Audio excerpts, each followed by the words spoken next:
మీకు రైతు ఫ్యామిలీ కాబట్టి మీ నాన్నకు పడే కష్టాలు ఏంటి? వ్యవసాయం చేస్తాడన్న మా నాన్న. ఓకే. వరి, పత్తి ఇవి పండిస్తుంటాడు. మీరు కూడా చేస్తుంటారా? నేను అప్పుడప్పుడు చేస్తుంటానన్న. ఆ. అందుకే రైతు బిడ్డనని చెప్పుకున్నా. అప్పుడు- పని చేస్తే రైతు అని చెప్పుకున్నా. మీరు ఎందుకు చేయలేదు? చేయలేదంటే పరిస్థితులు అన్న. రైతు అనేటోళ్ళు చెప్పిన కదా ఎప్పుడే అదే, నీకు నష్టపోతానని తెలిసి గిట్ట వ్యవసాయం నలుగురు కడుపు నింపడం కోసం వ్యవసాయం చేసేవాడు రైతు అని.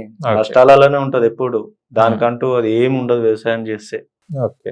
అంటే రైతు వర్షాకాలం కోసం చాలా వెయిట్ చేస్తుంటారు. వర్షాలు పడతాయి, ఆనందపడతారు. కానీ అదే ఎక్కువ వరద దాటికి అదే రైతు ఏదైతే పండించిన పొలాలన్నీ వరదలో కొట్టుకుపోతుంటాయి కదా, అప్పుడు ఎలా ఉంటుంది రైతు బాధ?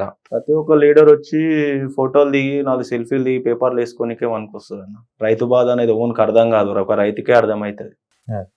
రైతుకే అర్థమవుతుంది అన్న. వచ్చి ఒడ్లు అవన్నీ నాని వర్షాకాలంలో పడే బాధలు ప్రతి ఒక్క లీడర్ వస్తాడు, 4 సెల్ఫీలు దిగుతాడు, 4 మాటలు చెప్తాడు, వెళ్ళిపోతాడు ఆడికి.